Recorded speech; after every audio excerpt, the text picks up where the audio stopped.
Dahil maulan dito sa Hong Kong at wala akong bread, gagawa ako ng breakfast ko. Naglaga ako ng 2 potato.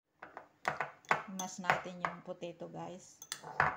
Lagyan natin siya ng salt, black pepper, 1 spoon ng condensed milk, egg.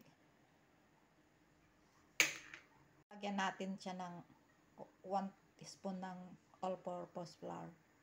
I-mix natin siya. I-fry na natin yung minos na potato. Naglagay ako ng butter. Ayan na siya, guys.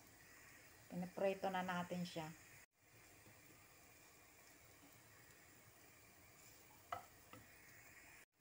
Ayan na, guys. Luto na siya.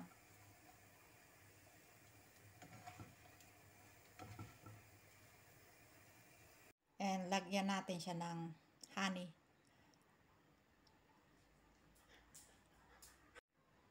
Oh, ang sarap, guys. No?